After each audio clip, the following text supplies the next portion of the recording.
Herodes, el gran rey. La reputación de asesino sangriento ha ensombrecido siempre otros legados del rey de Judea en el tiempo de Cristo. Herodes transformó el paisaje de la Tierra Santa al construir muchas de sus obras maestras de arquitectura. Masada, una antigua fortaleza en lo alto de una montaña. Herodes tuvo la visión de transformarlo en un lujoso palacio que parecía desafiar la gravedad. Cesarea Marítima. Algunos creen que debía estar entre las 7 maravillas del mundo. En una costa peligrosa, Herodes creó un enorme puerto artificial utilizando un cemento nuevo que endurecía bajo el agua. El segundo templo de Jerusalén era parte de uno de los complejos sagrados más grandes de su tiempo. Se dice que para mantenerlo puro, Herodes entrenó a 1000 sacerdotes judíos en técnicas de construcción. Fue Herodes quien construyó el Muro de los Lamentos, el lugar más sagrado del judaísmo. Con 22 estructuras de primera, dentro y alrededor de Judea, Herodes construyó los más grandes edificios en toda la historia. A diferencia de otros reyes, Herodes intervenía en los proyectos de arquitectura. No estaba detrás de la mesa de dibujo, pero él era el que planeaba. Durante los 36 años de su reinado, las estructuras que él creó tienen un sello de grandeza, imaginación e innovación, sin mencionar su gran tamaño. Y por último está el monumento para sí mismo llamado el Herodión. Un complejo de 20 hectáreas que Herodes creó para ser enterrado ahí, a unos 13 kilómetros al sur de Jerusalén. El Herodión consiste en una fortaleza en el cráter de una montaña y en el valle, uno de los palacios más grandes que se hayan construido. Y aquí está el acertijo. En algún lugar de estas ruinas, las antiguas fuentes nos dicen que la tumba de Herodes está aquí. Su búsqueda se ha convertido en una obsesión para un hombre, el arqueólogo de la Universidad Hebrea, Ehud Netzer. Llegué a la arqueología gracias a los antecedentes arquitectónicos. Con los años descubrí que Herodes era lógico a la hora de construir. Tenía los pies sobre la tierra. La fascinación de Netzer con los logros arquitectónicos de Herodes lo llevaron al Herodión y se convenció de que debía encontrar la tumba de Herodes. Siempre que regreso al Herodión, hay algo sorprendente en el lugar. Su grandeza y en particular la colina. Fue en esa colina donde el equipo de Netzer descubrió algo que estremeció al mundo de la arquitectura. En las faldas de la montaña del Herodión, el equipo desenterró las ruinas de una estructura monumental. Encontraron los restos ricamente decorados de lo que parece ser un mausoleo. Y algo aún más sorprendente, pedazos de un sarcófago o ataúd rojo. Fue increíble desenterrarlo. Sentir que de verdad la teníamos. ¿Pero la encontraron realmente? ¿Es demasiado pronto para afirmar que esta es la tumba de Herodes el Grande? Hasta ahora el equipo de Netzer no ha encontrado ninguna inscripción. Y misteriosamente, el sarcófago que creen le perteneció a Herodes, al parecer fue hecho pedazos deliberadamente. El descubrir quién y por qué lo hizo podría servir de evidencia a favor o en contra de sus conclusiones. Los miembros del equipo se dan cuenta que el hallazgo es un acertijo sin fin. Nuevos hallazgos y detalles se suman al entendimiento del posible lugar de sepulcro de Herodes. Y encuentran más preguntas que respuestas. Para entender este gran misterio, Netzer y su equipo se ayudaron del historiador Flavio Josefo. Gracias a este jerusalemita, se sabe más de la vida de Herodes que de cualquier otro personaje del Nuevo Testamento, incluyendo a Jesús. El equipo de Netzer fue conducido casi a la puerta de la tumba de Herodes por un suceso descrito burlonamente por Josefo. Desierto de Judea, alrededor del siglo IV a.C. Uno de los hombres más poderosos del mundo, el que fuera rey de los judíos en Roma, ha muerto. Aunque era de fe judía, Herodes tenía sangre árabe. Los críticos lo llamaban judío a medias y decían que había usurpado el trono como un zorro, gobernado como un tigre y muerto como un perro. Murió siendo odiado y tal vez demente, pero no antes de planear una fastuosa despedida para una nación alegre de verlo partir. Josefo escribió: El ataúd era de oro, adornado con piedras preciosas. Ahí yacía el cuerpo envuelto en una toga morada. Llevaba una corona en la cabeza y el cetro junto a su mano. Alrededor del ataúd iban sus parientes. Estos eran seguidos por los guardias, alemanes y galos, todos equipados para la guerra. El cuerpo era transportado siguiendo el camino de los difuntos. Así terminó el reino de Herodes. Y así termina la descripción de Josefo. El funeral se dirige al Herodión, pero el historiador no revela el lugar de la tumba. En 1972, cuando Ehud Netzer vino por primera vez, pensaba que podía resolver las dudas. Durante décadas, Netzer hizo de Herodes su especialidad y refinó su entendimiento de los sitios del Herodión como Cesarea y Masada. Esta práctica hace de Netzer uno de los pocos científicos del mundo que podrían encontrar la tumba de Herodes. Su búsqueda le tomó 30 años y todo comenzó el momento en que pisó este lugar. Dos estructuras pronto me llamaron la atención. Una era una enorme plataforma. Ahora es un huerto. La plataforma concuerda con la descripción de Josefo de un ejército de dolientes. Necesitaban un lugar donde reunirse. Esto fue construido especialmente para el funeral. Josefo describe claramente a las unidades del ejército marchando una detrás de la otra. También el edificio a la orilla del campo llamó la atención de Netzer. Se llama triclinium. Es una habitación para comer, conversar y lamentarse. El triclinium es recurrente en los lugares para funerales. Estos lugares se usaban para comer después del funeral, también para la gente que visitaba. Si el triclinium fue construido para los dolientes, la tumba de Herodes debe estar cerca de ahí. Lo excavamos hace 30 años, con mucho entusiasmo, pero lo que encontramos no correspondía con un mausoleo.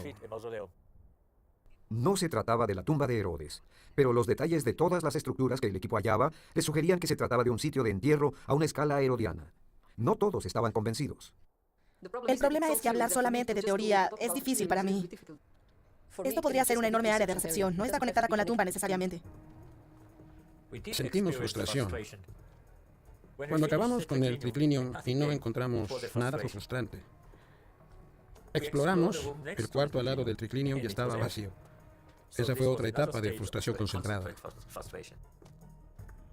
A pesar de las décadas de haber estado excavando en los sitios equivocados, se necesitaba más que frustración para detener a Netzer. En 2006, tuvo una visión de la mente del rey constructor. Esa visión condujo a su equipo a la montaña de Herodes y a la historia de la arqueología. Netzer sabía que para lograr simetría y belleza, Herodes alineaba las estructuras con los 4 puntos cardinales y también usaba ejes, líneas rectas que atraviesan el centro de un complejo. En Herodión, la línea que divide el complejo corre del centro de la sección más baja a través del triclinium hacia la torre este de la montaña. Es difícil creer que eso sea una coincidencia. Ese eje le da mucho peso a la colocación arquitectónica de la torre este. Era como un mapa que debíamos seguir, desde el palacio en la cima de la montaña hasta el fondo de la pila. Podría ser una coincidencia o podría no serlo. Netzer apostó por el eje. Pensó que su equipo encontraría la tumba no en la parte baja del palacio, sino arriba, en la montaña de Herodes, un monumento a su genialidad en la ingeniería. Así es como la construyó. Se extrajo la piedra de una colina para construir el palacio en la montaña de al lado, formándose un cono en la cima. Esto hizo plana la cima de la montaña vecina, y el Herodión se convertía en una montaña hecha por el hombre, elevándose unos 100 metros sobre el desierto. Bajo las órdenes de Herodes, los trabajadores construyeron la montaña y el palacio en pocos años. Físicamente puedo conectarme con ellos y entender qué tan pesado es el trabajo. Trabajaban bajo el calor, cargando cubetas de tierra y piedra. Eso es trabajo pesado. Puedo sentir la severidad del trabajo. El colega de Netzer, el arqueólogo Jacob Kallman, ha excavado el Herodión durante más de una década. En la capa de relleno de la ingeniería de Herodes, su equipo descubrió que nada se desperdiciaba. Entre los cimientos y la roca de la cantera encontraron una capa de desperdicio. Y en otras partes de la montaña, restos de la antigua vida. La construcción de la montaña fue quizá la parte sencilla, ya que los trabajadores también construyeron un opulento palacio que se podía ver desde Jerusalén a unos 13 kilómetros de distancia. Aquí Herodes podía entretener a sus amigos al estilo de sus patrones en Roma. Esto fue alguna vez una tibia habitación con un sauna. La habitación es parte del baño. Lo que tiene de especial es la forma en que fue construido. Tiene el domo y es la primera vez que encontramos un domo en Israel. Este es el domo más antiguo encontrado en Israel. Probablemente se usó un armazón de madera para su construcción. Los trabajadores colocaron la piedra encima del armazón para distribuir el peso uniformemente y finalmente lo retiraron.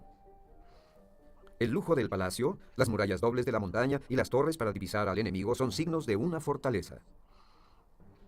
Pero, ¿por qué hacer esa construcción lejos de la civilización en el severo desierto de Judea? Por una razón muy personal. En el Herodión se llevó a cabo la batalla que cambió la vida del hombre que sería rey. Para comprender por qué Herodes eligió el Herodión como el lugar de su eterno descanso, de su tumba, hay que saber qué fue lo que pasó al principio de su reinado. Ocurrió en el año 40 a.C.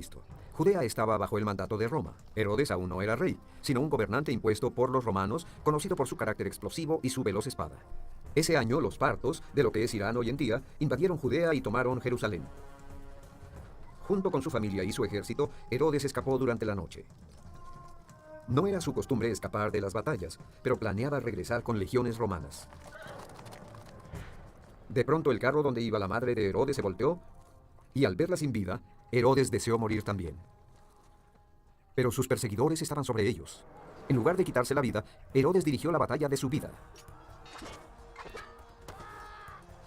Josefo escribió: Ellos caían sobre él y peleaban mano a mano. Él los vencía, pero no como quien está afligido y necesitado, sino como alguien que está preparado para la guerra. Y en este lugar construyó un gran palacio, una ciudad a su alrededor, y lo llamó el Herodión.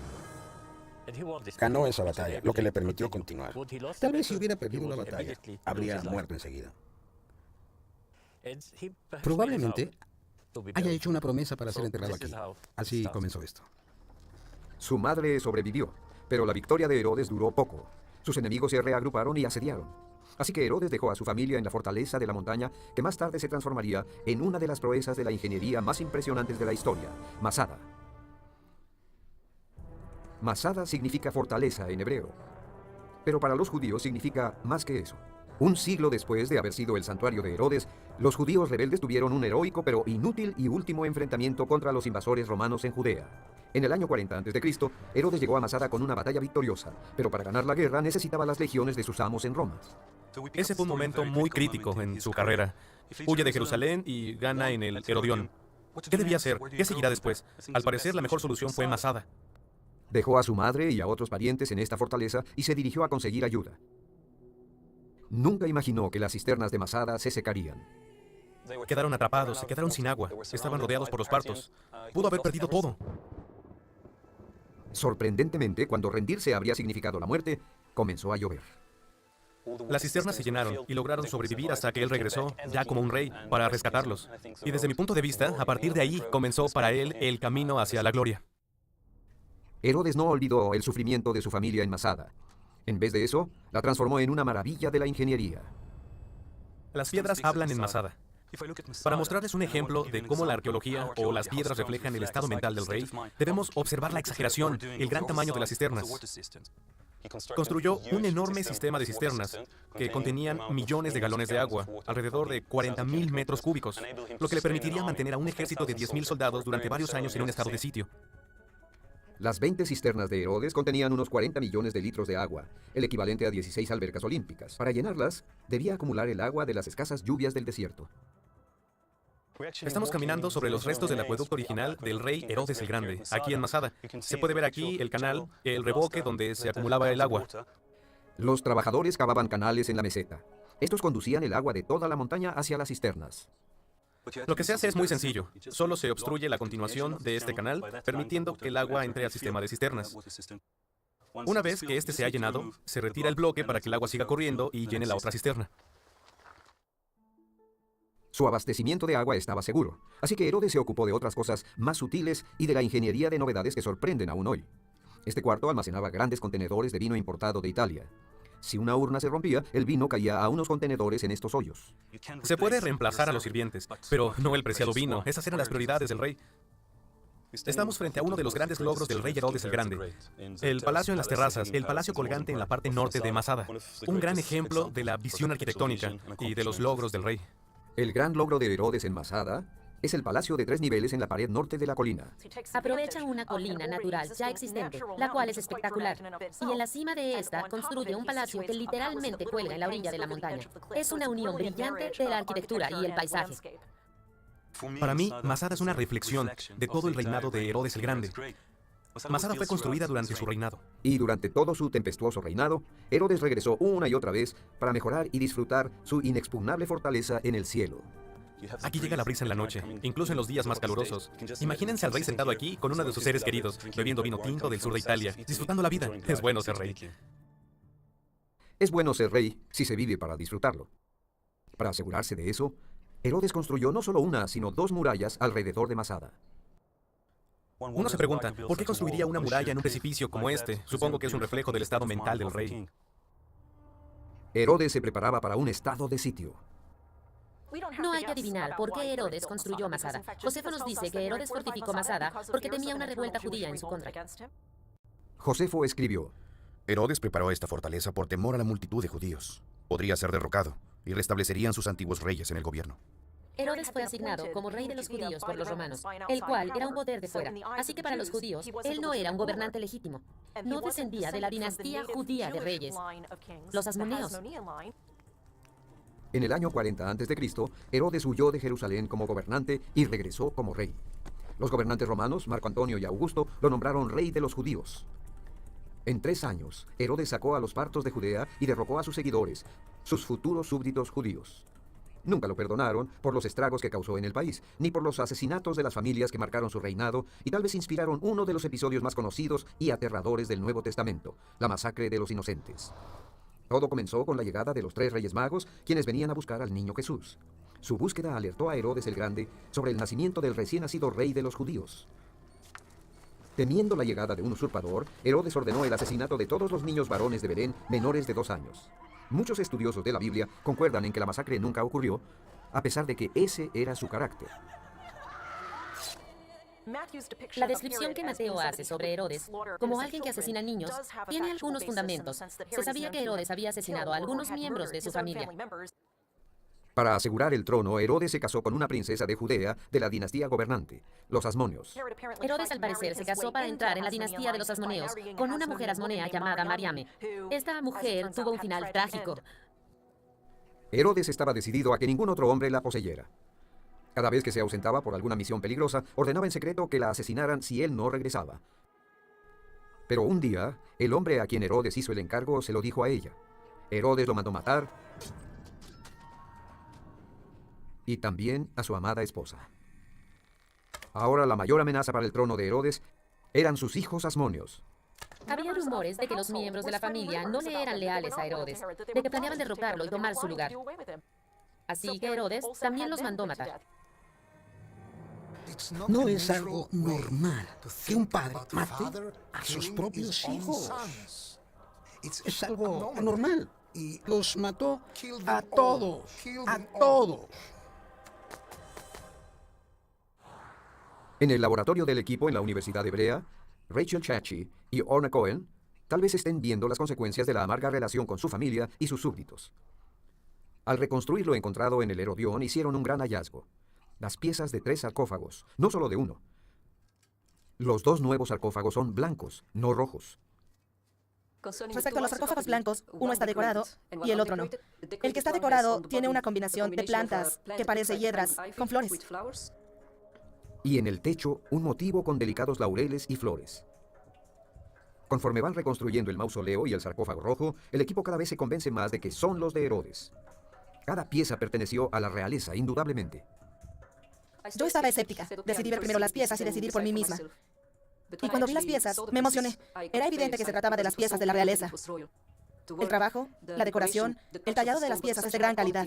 Eso es lo que pertenecieron a la realeza. Yo estaba muy emocionada. El sarcófago rojo es uno de los mejores que se ha encontrado en Israel. Es un sarcófago muy bonito. La decoración, el tamaño, la forma, es impresionante. Quien haya podido pagar un sarcófago así, debió ser alguien especial. Los sarcófagos blancos estaban rotos, pero el rojo fue destruido sistemáticamente. Si se trata del sarcófago de Herodes, la violencia tiene sentido. Al parecer fue destruido intencionalmente, quizá por un grupo de personas que detestaban a Herodes. Herodes no le agradaba a la gente. En el año 20 a.C. estaba a punto de darle a la gente otra enorme razón para que lo detestaran. Comenzó con una batalla que cambió el curso de la historia, Actium, y Herodes lo apostó todo al perdedor. Durante años, Marco Antonio había sido el simpatizante romano de Herodes. Eso terminó bruscamente cuando él y su cogobernante César Augusto pelearon una famosa batalla naval en las costas de Grecia. La batalla de Actium fue un punto de partida para Herodes, porque hasta entonces su fortuna había estado ligada a Marco Antonio. Marco Antonio perdió. El futuro de Herodes parecía hundirse junto con él. Pero si había algo que Herodes tenía, era ego y coraje. Herodes decide dirigirse directamente a Augusto y va a buscarlo. Es un gran acto no solo de coraje, sino también de audacia. Se enfrenta a Augusto de forma imaginativa y le dice: todos estos años he sido leal a Marco Antonio. Ahora te seré leal a ti. Para demostrar su lealtad a Augusto, Herodes construyó un par de ciudades monumentales en su reino y las nombra en honor de Augusto. Una de esas ciudades es Cesarea Marítima, Cesarea en el mar. Fue un clásico acto de desmesura herodiana, una proeza arquitectónica monumental que le aseguraría su futuro y más tarde alejaría a su gente. Cesarea Marítima es una ciudad entera y un enorme puerto. El objetivo era atraer el comercio a través de Judea. Esto dio como resultado un gran impacto económico en la región. La ciudad que llenaba las arcas de Judea complacía a los romanos y molestaba a muchos judíos. Eso se debía a que Cesarea era un lugar pagano lleno de los servicios que los romanos de viaje disfrutarían. Un hipódromo para atletismo y para carreras de cuadrigas. Un teatro al estilo romano para las artes escénicas. Y un templo pagano no judío para Roma, y el nombre de la ciudad en honor de César Augusto. Pero lo que separa a Herodes de cualquier otro constructor de la antigüedad es el puerto de Cesarea, un profundo puerto de 16 hectáreas en el turbulento Mediterráneo. Para controlar el agua, Herodes construyó muros de cemento llamados rompeolas a unos 457 metros de la costa. Tecnológicamente va más allá. Es sin duda una de las grandes proezas de ingeniería en el Mediterráneo. Los científicos han tratado de descubrir durante décadas cómo lo hizo. El puerto se construyó básicamente con gabarras. Eran unas cajas enormes llenas de cemento hidráulico, con piedras y relleno. La mezcla de concreto que Herodes importó de Italia tenía una ceniza volcánica que se endurecía bajo el agua. La mezcla de concreto se vaciaba en los armazones de madera y se sumergía. Una vez que quedaban colocadas, todas las superestructuras y plataformas se colocaban encima para después construir los rompeolas y así ser una superficie funcional. El puerto es una maravilla de la arquitectura. Pero es una maravilla de la arquitectura con un enigma. ¿Qué la destruyó? Lo que vemos hoy en el puerto es una enorme cantidad de escombros. Dentro del puerto, lo que es muy curioso, ¿de dónde salieron estos escombros? Fuera del puerto, los científicos descubrieron algo extraño. Los rompeolas no fueron empujados hacia adentro por el violento Mediterráneo, sino jalados hacia mar abierto. Estas enormes piedras, las enormes torres con bases de cemento, alguna vez marcaron la entrada al puerto de Herodes. Durante la excavación de las torres, se dieron cuenta que las torres estaban de lado. Una enorme fuerza debió voltear la base de las torres y alejado los rompeolas de la tierra. Beverly Goodman y sus colegas se dieron a la tarea de buscar al monstruo. Para hacerlo, desarrollaron una nueva y peligrosa técnica para tomar una muestra del núcleo del lecho del mar. Para recoger muestras del lecho del mar, colocamos una base que sujeta un tubo. El tubo pasa por el medio de la base y luego usamos un martillo encima del tubo. Una vez que el tubo entró en el lecho del mar, debemos sacarlo. Para hacerlo, colocan un paracaídas y lo llenan de aire. Ahora, Goodman abre la muestra. En 13 muestras encontró el mismo resultado. La muestra es un corte transversal de cómo lucía el lecho del mar en los últimos 2000 años. A veces tenemos mucha suerte. Esto se ve muy bien. Hemos obtenido la misma secuencia.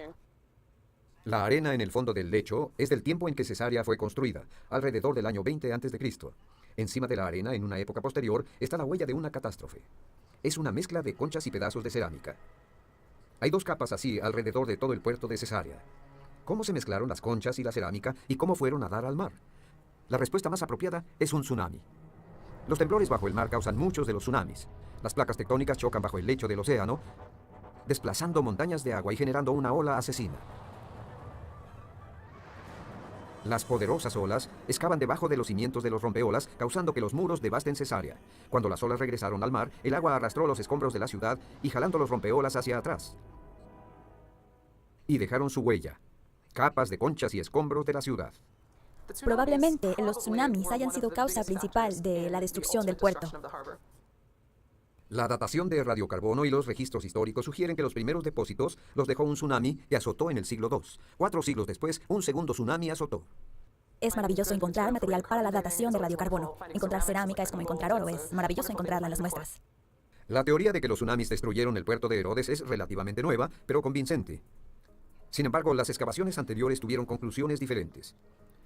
Ahora los científicos tendrán que meditar sobre la destrucción del mayor riesgo de Herodes. Herodes corrió un gran riesgo al construir Cesarea en esa costa. El puerto de Cesarea es un gran ejemplo de lo aventurado que era Herodes, de lo grande que era.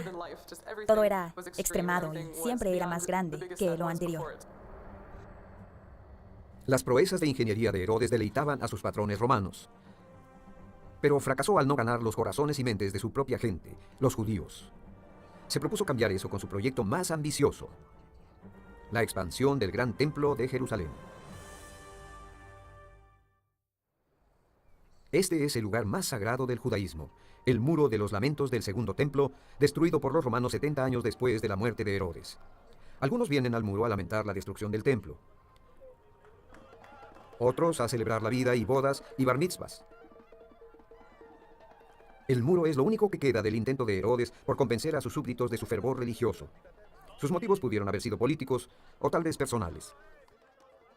Sin duda, Herodes intentaba ganarse el favor de los judíos, pero no creo que esa haya sido la única razón. También pudo haber sido por piedad. Sus motivos debieron ser más complicados que solo el sentido de piedad. Herodes quería construir el templo para su Dios, para mostrar que el Dios de Israel, el Dios del judaísmo, era superior a todos esos dioses romanos. En la mente de Herodes, el Segundo Templo sería uno de los lugares sagrados más grandes de su tiempo, eclipsando los santuarios paganos más grandes de Roma. Sus cortes, galerías y el mismo templo ocupaba una plataforma que medía unos 140.000 kilómetros cuadrados, equivalentes a 11 canchas de fútbol. Con el templo en ruinas, la prueba más sorprendente del ingenio y ambición de los planes de Herodes se encuentra debajo, en los túneles. Este es el edificio de piedra más grande que se ha descubierto en Israel. Mide cerca de 13 metros de largo, 3 metros de alto y 4 metros de profundidad. Pesa 600 toneladas métricas. Los científicos determinaron que esta piedra proviene de una cantera recién descubierta a unos cuantos metros del Segundo Templo. Los bloques cortados que aún quedan sugieren una gran recolección de roca para construir el templo. Primero, con martillos, cinceles y cuñas, los trabajadores separaban los bloques del lecho de piedra caliza. El segundo paso eran las grúas desarrolladas por los romanos. Estas colocaban los bloques sobre vagones o rodillos. De ahí iban directamente al templo. Los sacerdotes judíos decían del último y más sagrado monumento de Herodes: aquel que nunca ha visto el templo de Herodes, nunca ha visto un edificio hermoso. Sin embargo, él nunca vio su belleza. Moriría 16 años después de que se colocara la primera piedra. Fue llevado al Herodión para ser sepultado, y al parecer su tumba desapareció, dejando un enorme acertijo en la historia de la arqueología. Hasta 2006, cuando Ehud Netzer y su equipo decidieron seguir un mapa arquitectónico que parecía apuntar a las torres del oriente. La evidencia de la cerámica demuestra que la gente vivió en el palacio en lo alto del Herodión después de la muerte de Herodes, pero los sepulcros contaminan las viviendas, de acuerdo con la ley judía. Así que la tumba no podía estar en la torre del oriente, pero podría estar debajo. Mientras buscaban una entrada por la ladera, los investigadores descubrieron un enorme muro e investigaron bajo su superficie. Este muro es muy importante. Fue el que nos trajo hasta aquí. Ahí abajo podemos ver la estructura de la tumba. Todo está frente a nosotros. Los trabajadores encontraron fragmentos de un sarcófago entre los escombros. Una vez que llegaron al laboratorio, la escéptica Rachel se sorprendió. Corría de un cuarto hacia el otro. Les decía, lamento interrumpirlos nuevamente, pero miren esto, miren esto. Ahí fue cuando levanté las manos y dije, la encontramos. Jerusalén, mayo de 2007. Hemos encontrado lo que creemos son los restos de la tumba de Herodes. Ehud Netzer anuncia el hallazgo de su equipo. Netzer está completamente seguro, pero sin una inscripción con el nombre de Herodes, la evidencia de la tumba es circunstancial. Aún así, su argumento es convincente. Primero, la calidad de la tumba y los 3 sarcófagos es para la realeza. El sarcófago rojo decorado, al parecer, es el de Herodes.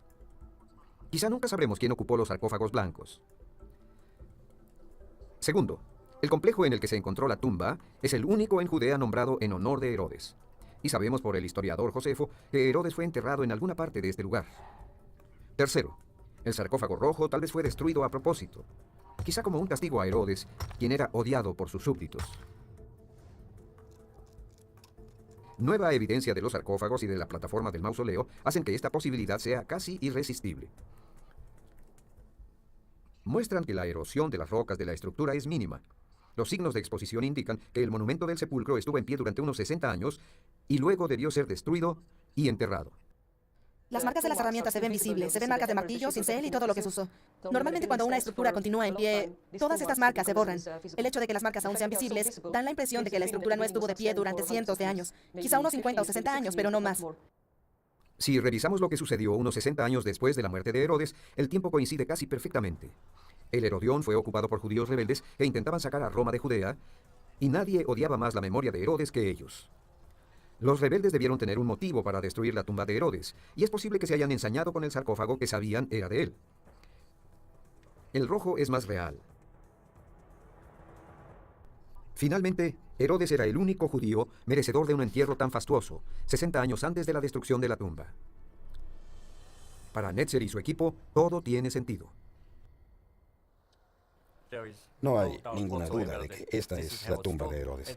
Y la posibilidad de que este sarcófago sea el suyo es también muy alta. Me siento muy afortunada. Es la cosa más emocionante que he visto. Creo que el profesor Netzer se merece este hallazgo, tanto profesional como personalmente. Ha dedicado muchos años al entendimiento, al descubrimiento y al estudio. Creo que no se puede pedir nada más. El haber encontrado la tumba de Herodes es algo muy importante para mi carrera. No hay duda de eso. Pero continuamos en el área. Seguimos excavando cerca del monumento. Ahora estamos más ocupados que nunca. El trabajo continúa, en todo lo que hay en el área. El trabajo continúa en la tumba demolida que tal vez fue castigada por la brutalidad de Herodes. Aparentemente del mismo modo que el propio Herodes. Murió a los 67 años, sacudido por media docena de dolorosos achaques. Josefo sugiere que al parecer se había vuelto loco por el asesinato de su amada esposa. Josefo nos dice que luego de su muerte, él solía entablar conversaciones con ella, sugiriendo que había algo extraño respecto a su pérdida y en el gran apego que él tenía por ella. En su muerte, incluso cuando era llevado a su último lugar de descanso, el legado de Herodes se comenzaba a contar en historias de violencia contra el nuevo rey de los judíos, contra su propia familia y su propia gente. Y a pesar de todo, fue Herodes quien dejó el legado arquitectónico más impresionante en la tierra que nunca había visto nada tan glorioso como lo que él hizo. Masada, Cesarea, el segundo templo y el Herodión, con el misterio del lugar de su entierro que tal vez ya fue resuelto por los investigadores que conocen a Herodes mejor que nadie.